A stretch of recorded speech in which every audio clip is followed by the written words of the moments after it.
Oi, professor Lázaro, boa noite. Conforme eu havia falado para o senhor, talvez eu não consiga estar na aula do dia 7 presente. Eu tenho um trabalho na quinta-feira, talvez neste horário na quarta eu esteja fazendo preparativos para o meu trabalho da quinta.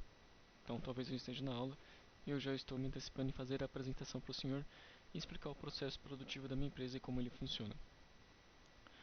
Conforme eu havia trocado e-mails com o senhor, eu fiz o relatório, eu reeditei ele. E aqui está tudo passo a passo, né? O senhor falou para a gente não se estender muito, eu não me estendi. Tanto apesar de mesmo não me estender, não deu 16 páginas. Porém, ele tem imagens, ele tem tabelas e outras coisas. Mas os parágrafos não são grandes, então uma leitura bem fácil. Então eu vou começar apresentando para o senhor pelo panorama geral, né? Eu vou explicar cada item desse daqui, eles se explicam, não é nada impossível, mas mesmo assim eu vou explicar como é que faz, talvez tenha alguma particularidade, etc. E vamos lá. Bom, a empresa que eu vou fazer chama-se Dom Barbato, é um serviço de buffet a domicílio, e eu vou falar do sistema produtivo dela, do atendimento até uma etapa antecedente ao serviço. Então, eu vou falar até onde se produz, faz o estoque, faz checagem de equipamento, etc. Eu vou falar até esse processo. Se eu fosse me estender até o serviço no cliente, aí isso ia ficar por umas 32 páginas, porque são muitas variáveis, então se estende muito. Então a gente vai falar do comercial até a produção, né, onde produz, e o próximo passo seria a prestação do serviço. Então vamos lá. A empresa não faz uma abordagem ativa, nós não fazemos prospecções de cliente. É muito difícil você fazer uma prospecção de um cliente que você chega, oi, e aí, você vai fazer uma festa hoje? Morreu alguém aí, que é um funeral? Não é, não é viável. Então, a nossa abordagem ela é passiva. A maior parte dos nossos casos, o cliente vem por aqui, ó. Ele procura por Dom Barbato e ele vê avaliação, ele vai ver foto, ele vai ver onde nós estamos, o que fazemos, os nossos serviços, né? E aqui ele entra em contato através disso. Quando ele entra em contato, nós enviamos um formulário, né? A gente faz uma conversa ali, ele entra por meio dos canais, e-mail, WhatsApp, Google, Instagram, Facebook, e aí nós encaminhamos esse questionário. E desse questionário ele tem que responder. Aí quando ele responde, deixa eu colocar uma outra forma aqui, então, aqui ó, ficou bem legal. Então quando ele responde esse questionário, a primeira coisa é assim, se ele tem data, se nós temos a data. Se nós não tivermos a data, nós oferecemos uma outra data para ele, né? Até aqui fala ó, a data livre. Se não tiver a data livre, nós oferecemos uma nova data, verifica outras possibilidades. Se ele aceitar, a gente também oferece um desconto. Ele não aceitando, não tem o que fazer. Agora, quando nós temos a data, né? Aí o que, que vem? E ele aceita a negociação, a gente já vem para o setor do planejamento. Aqui o planejamento é o nosso PDCA, né? Ele é o coração da empresa. Porque se houver um erro, erra todo o sistema produtivo, né? Por exemplo, o orçamento, a ordem de serviço quando o cliente aprova, é isso daqui. É isso daqui que o cliente aprova. Então, aqui nós temos um cliente que chama Daniel. Aqui tem as informações pessoais dele. Eu deveria ter cancelado, mas enfim, vocês fingem que não viram. Aqui tem a entrada, coffee break, né, que a gente deu o nome do produto. A porção, o descritivo, né, se é cobrado por hora, a porção, quilo e o valor. E aí quando ele aprova essa ordem de serviço, nós viemos para cá e daqui ela entra no planejamento, né? Ela entrando nesse planejamento, a gente vem para cá. Aqui, ó. E a gente faz o PDCA. A gente faz todo não existe outra palavra, é planejamento mesmo. Nós iremos levantar o que foi vendido na proposta. Dessa proposta aí, ela vai ser encaminhada para o gerente da operação. No gerente da operação, por que, que a gente separa, né, o planejamento do operacional? Porque o planejamento ele fica mais administrativo, fica aqui mais no escritório, onde vai ter as ferramentas de banco de dados, vai saber os produtos, vai vai ter alguma negociação, não é a parte operacional.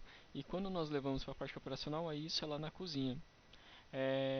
Então, isso é encaminhado para o gerente, do gerente ele desmembra ali para o cozinheiro tem suas tarefas, o gerente ele contata os funcionários freelancers e ali também tem o cronograma para o evento e eu vou explicar tudo no decorrer.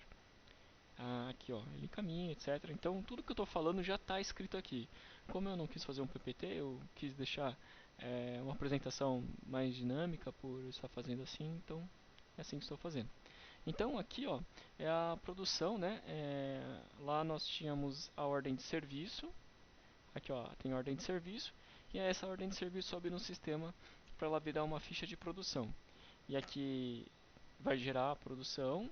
E disso daqui, depois que gerou ali no sistema, ele vai gerar, vai desmembrar cada insumo, né? Então, por exemplo, é 100 gramas de camarão por pessoa. 100 gramas é um camarão. Então aqui para 10 pessoas vai dar 1 quilo e é uma porção. Então eram 10 pessoas, ou que ele só queria para 10 pessoas, algo semelhante a isso.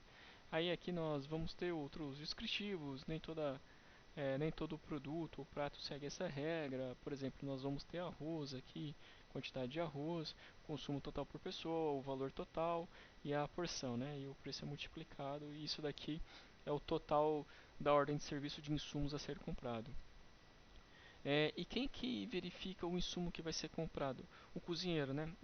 Então, quando a ordem vai para a cozinha, o cozinheiro vai ali no estoque, ele, ele faz o checklist do que há em estoque e do que não há. O que não há, nós contatamos os fornecedores e o que há é dispensado, o que há no estoque é dispensado de fazer a compra, né? Aqui, ó, tá vendo? Dessa lista aqui gera uma outra lista, por exemplo, abobrinha, 500 gramas, o consumo total em gramas por porção, e depois do outro lado tem o valor, aqui não cabia eu colocar aqui. Não, desculpa, aqui já é o valor. O consumo total em gramas por porção, isso aqui está errado, seria valor. O consumo total em gramas, foi um erro, está errado lá no sistema, teria que arrumar. Então, a quantidade de açúcar e o valor que é esse açúcar. A água, né? 300 ml de água mineral vai dar 80 centavos. Amêndoas, esse valor, etc. O item e a sua respectiva quantidade e valor. E, e se a gente está no estoque, né, a gente tem que ter um planejamento. A nossa demanda ela é puxada, não é empurrada, né? Não tem como eu estocar comida para vender depois, não vai estar fresca. Isso provavelmente o cliente ia brigar comigo, né? Tô vendendo comida podre para ele, né? Algo que não está legal, algo semelhante a isso, né? Não está inconforme, não está de acordo com as normas da vigilância, etc. A única coisa que eu posso estocar por um longo período são carnes, né? Quando você congela o arroz, vai descongelar, ele fica com gosto esfarelento, é igual você congelar a batata e descongelar errado, ela não vai ficar boa. E aqui eu dei um exemplo do que nós temos em estoque.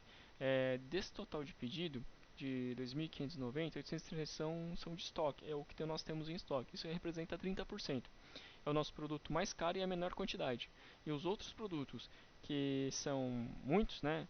Um exemplo desse daqui, vamos lá, sei lá, só ali eu teria vai uns 30 produtos e mais uns 7 de carnes, porque cada item ele se torna um produto, um insumo. O produto é quando a gente entrega para o cliente, né? Então é um insumo. Então só aqui eu tenho aproximadamente 40 insumos. Desses 40 insumos, 5, 7 são carnes ali, que vale a 30% do total do valor da compra, né? E é o Land Manufacturing, a gente não produz para estocagem. E é um processo muito enxuto, muito detalhado. E ao longo também aqui da apresentação vocês vão ver. Por que, que eu me considero, né? Nós temos o método de puxar o fluxo do material. Então, tem uma demanda, aí se faz uma produção. Se não tem uma demanda, ninguém trabalha, não faz nada, a empresa vai ficar congeladinha. Temos consistência em alta qualidade. Em todos esses anos nunca tivemos uma reclamação, não tem problema sim, mas a gente arruma. Nem toda empresa é perfeita. Mas o que eu quero dizer é que a empresa preza muito pela qualidade, não tem uma chance de errado às vezes com o cliente. Além de ser uma empresa pequena, se eu erro com ele, a minha concorrência é grande, né? Eu estou muito vulnerável. Todo dia nasce um buffet de churrasco. Então eu tenho que manter o meu padrão de qualidade, tentar trazer novas receitas, tentar agregar valor ao cliente e diversas outras formas, né? Então aqui eu já fui um pouquinho eu vou voltar aqui no mapa de fluxo para mostrar para vocês. Aqui, ó.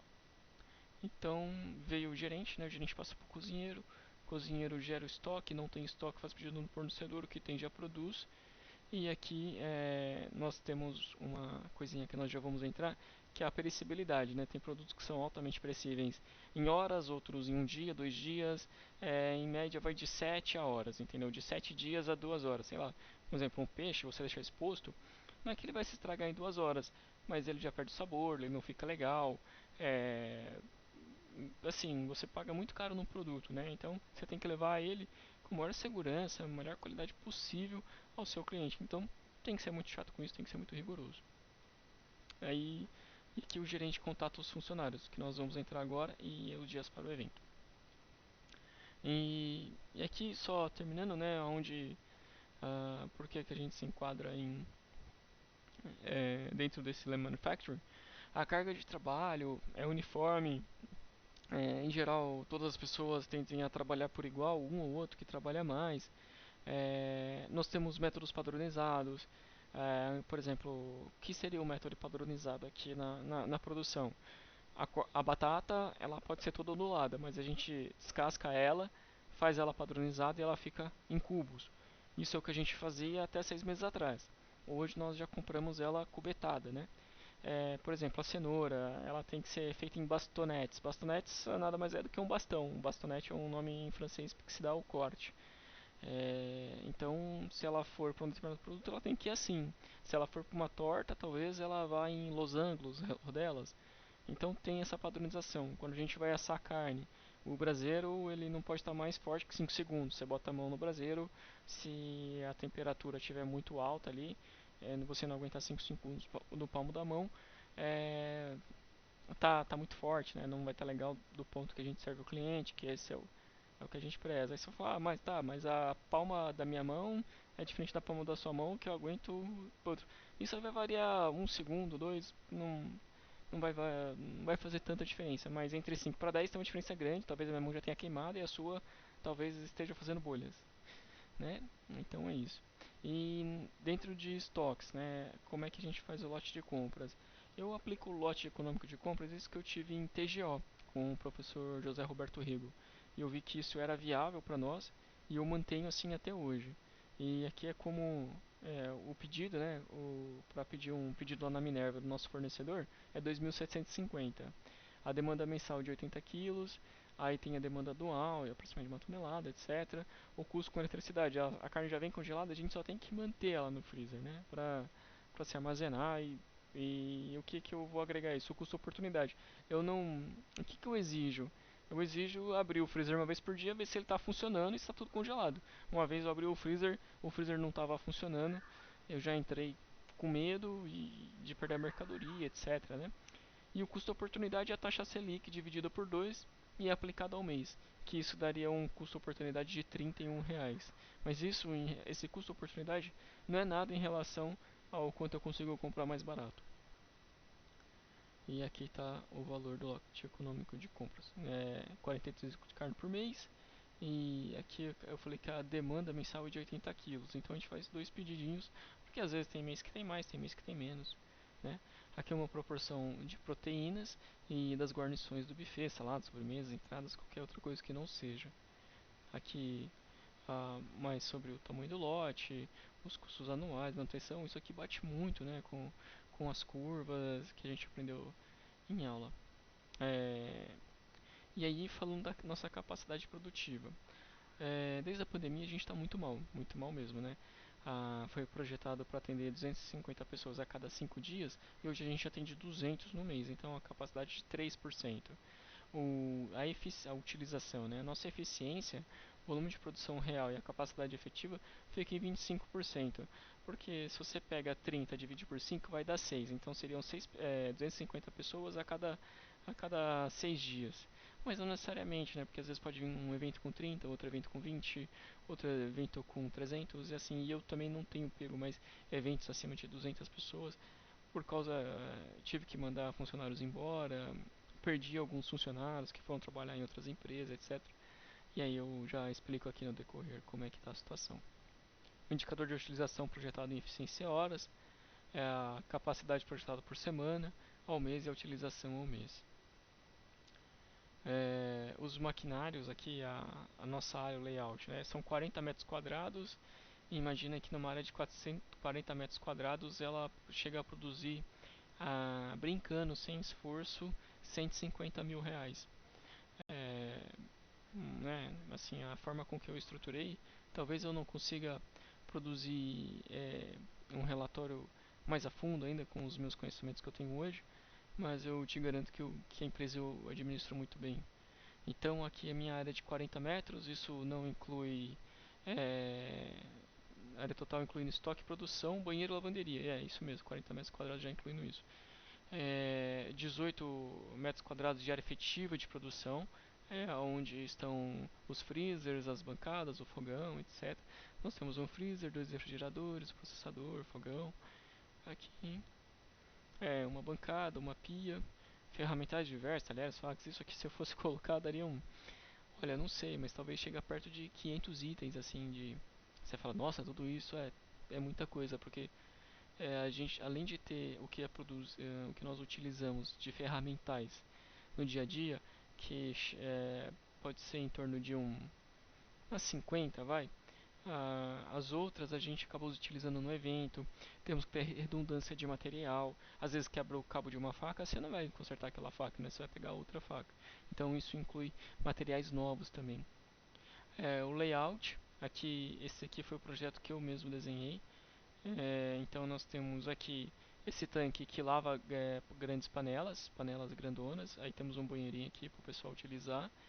Onde aqui fica o freezer, os dois refrigeradores. Freezer, perdão. Aqui os dois freezer, aqui o refrigerador. Aqui é o armário, aqui é a bancada, pia, fogão. Esse em laranja aqui são pontos de eletricidade. Esse em rosinha aqui é a bancada. E o preto é o armário. É isso aí que tinha. E aqui é onde a gente às vezes coloca os materiais. Essa parte aqui tem umas prateleiras. Aqui na época, quando eu desenhei isso daqui, não tinha prateleiras. E embaixo da escada tem também uma espécie de armário onde nós armazenamos todos os equipamentos que vão para o evento. Ah, então, essa termina a parte do cozinheiro. Agora, em relação a funcionários. Hoje na empresa, quando eu falo assim, nós temos gerente de vendas, temos o atendimento, temos o planejamento, o cozinheiro, os funcionários freelancers. Muitas das vezes eu desempenho quase todos esses papéis. E é uma carga de trabalho muito grande. Antes eu não precisava fazer isso. Eu comecei fazendo tudo, aí depois eu fiquei só com a negociação e planejamento. Eu tinha duas pessoas que trabalhavam comigo e um era o cozinheiro, fazia o que eu tinha que comprar, o que eu não tinha, e o outro fazia a produção, principalmente em épocas de finais de ano eu estava sempre com eles, mas agora eu não consigo tê-los por estar com caixa baixo, capacidade ociosa está grande, então dá para se virar sozinho. E a minha esposa recentemente começou a trabalhar comigo, né? Então hoje ela fica de motorista e faz outras funções esporádicas. E eu fico com a parte do atendimento, planejamento de evento, cozinha, contato com fornecedores. Eu sou o bombril. Eu às vezes não consigo me concentrar na minha melhor capacidade, que é cozinhar. Apesar que hoje apesar de eu estar querendo montar uma nova empresa, eu tenho esse dom que é cozinhar bem. Eu cozinho muito bem, isso não sou eu que falo, são os meus clientes que falam. Essa é uma ideia, quem contrata nós costuma contratar de 2 a 3 vezes por ano. Então você tem uma fidelidade de cliente assim, a gente não tem uma base de cliente grande, mas quem tem, contrata e contrata sempre. E aqui quando nós mandamos para um funcionário, né, um funcionário freelancer, o que a gente pergunta para ele, né? Tem todo um escopo. Você tem essa data livre? Se ele tem, a gente pergunta, você já trabalhou? Mas como é que tá aqui? Deixa eu pegar aqui, ó, quer ver? Ah, funcionário. Funcionários. Eu não vou ter nenhum modelinho aqui, eu achei que eu tinha. Mas, por exemplo, digamos que nós tenhamos um grupo de Facebook, e onde lá tem garçom, copeira, barman, e aí eu mando, sobre o trabalho de dia 22/12, chegue na casa, aqui já é que se a gente acertou, mas aqui em um evento, data do serviço 8/12, local, horário, o horário de trabalho, o horário do evento, o número de pessoas, o tipo de prato, o pagamento e aí a informação do uniforme. Aí se ele fala que ele tem a agenda, etc, ele fica interessado, ele entra em contato com a gente conversa com ele, bate aquele papinho ali e fala, ah, beleza, bora trabalhar comigo. Se você vai falar, você tem uma assertividade grande em fazer isso? Não, não temos. É por isso que o que a gente tem hoje de funcionários são pessoas que estão com a gente quase 6 anos. Né? Começaram com a gente lá pequenininho, não que nós temos, sejam muito maiores hoje, mas são pessoas que a gente não troca e essas pessoas procuram um emprego de segunda a sexta, na sua renda formal, e a renda extra, eles me dão essa confiança, eu tô com esse pessoal há bastante tempo e tem dado muito certo. E o que aconteceu com outro rapaz, ele era porteiro, trabalhava um dia na portaria, um dia aqui, um dia na portaria, um dia aqui. Aí um dia ele falou, Wesley, ó, eu vou arranjar um trabalho de segunda a sexta, às vezes eu tenho que trabalhar de sábado, então eu não vou poder mais. E aí isso acabou me quebrando muito. E esse hoje é o meu grande gargalo. Eu só não saberia descrever todo esse processo de forma. A meu poder de síntese para fazer isso talvez não fosse suficiente ao nível que o senhor gostaria. Então eu abordei. Deixa eu pegar aqui. Eu abordei o gerente, o cozinheiro, como nós entramos em contato com os funcionários e agora o cronograma para o evento. O cronograma é feito de trás para frente. Se a data é no sábado, eu vou tirar pelo produto que é menos perecível para o mais perecível. Então, por exemplo, arroz até 4 dias. Então, se eu produzo o arroz na quarta, então a gente vai ter quinta, sexta, sábado, 3 dias. Ele vai estar lá 3 dias. Mas geralmente acaba fazendo na quinta. Fica mais fresquinho, mais gostoso. A farofa. A farofa é charcutaria. Em geral são especiarias que tem uma data longa.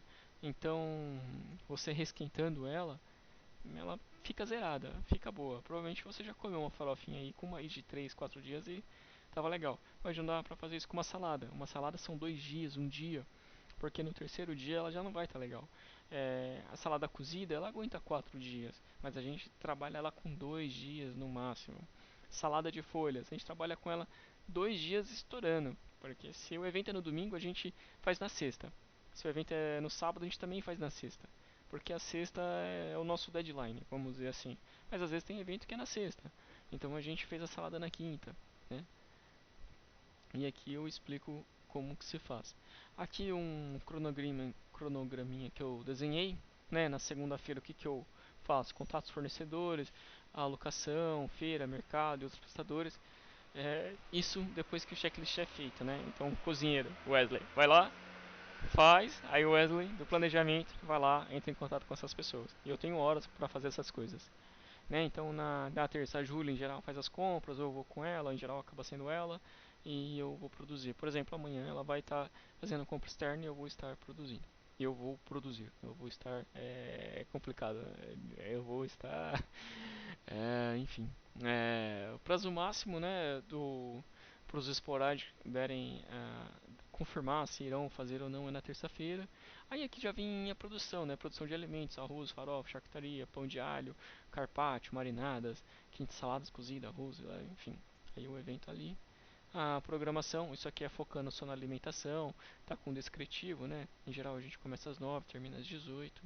E aqui é o que a gente vai fazendo até chegar no evento. Ó. Aí no evento a gente organiza o material, corre o evento, termina o evento, o que a gente tem que fazer. E aqui é mais do mesmo, só que está mais detalhado, mais corridinho. As características da empresa hoje, né? O nosso volume é baixo, a variedade é alta, são mais de 400 produtos. A resposta no atendimento, ela não é muito rápida, ela é média. Então, às vezes eu estou na cozinha, é muito normal parar de fazer o que estou fazendo, respondo o cliente, mas isso às vezes demora 30 minutos, uma hora. Isso sim é alto, demora, mas às vezes não tem o que fazer. Às vezes é um cliente que só quer orçar o preço, não vai fechar. Às vezes é um cliente que quer fechar e você não sabe. Você nunca sabe o que vem do outro lado, né? Então, hoje eu estou nesse dilema, eu estou na corda bamba. A, a quantidade de funcionários que eu falei pra vocês, hoje são 2 fixos, eu e minha esposa, mais os esporádicos. O nosso planejamento é curto, sempre pensando em 6 meses, 6 meses, 6 meses, 6 meses. Antes a gente tinha uma data maior, antes da pandemia era fazendo para um ano, 2 anos, porque a gente tinha caixa, fazia investimento, etc. Hoje não é a realidade. Ah, A entrada de novos competidores no mercado é frequente, por isso que eu falei que eu tenho que cuidar, né? Não possuímos patentes exclusivas, o que nos deixa vulnerável aos novos concorrentes. Isso daqui eu tirei do nosso material de JTP. Eu risquei aqui o que eu considerava da empresa, uma empresa média, que nos torna médio é a nossa qualidade. Quando o assunto é preço, eu perco, mas quando o assunto é qualidade, confiança de alguém que você vai botar na sua casa, isso você não tenha dúvida que a nossa empresa faz muito bem. Então, nossas características, né? Negociação, pós-aceite aqui, eu dou um resumo. Está no seu sexto ano, focar em qualidade, como eu falei, que faz perder a venda, quando o fator é preço, as referências bibliográficas, tudo é fonte autoria própria minha, e eu usei a imagem 8, que é o que a gente acabou na 8 e na 16, referências bibliográficas da nossa matéria. Então, aqui é tirando, e aqui é onde termina o evento. Bom, professor, eu espero que eu tenha atendido suas expectativas de trabalho. Eu não conheço muito o pessoal da turma para ali me enturmar e fazer um trabalho, etc. Quase também não teve pessoas. É... Bom, não tenho mais o que falar. Eu espero que eu tenha conseguido te mostrar como é que um buffet funciona, né? Eu acredito como o senhor já tem experiência na área, com processos, talvez você já tinha imaginado o que seria algo similar a isso. E se o senhor tiver dúvidas a respeito e quiser me mandar um e-mail, me mandar um WhatsApp, meu telefone é o 11 98589 6125. E aí eu estou disponível para tirar as dúvidas e refazer o trabalho, alguma coisa que não ficou de acordo, tá bom? Obrigado, tchau, tchau.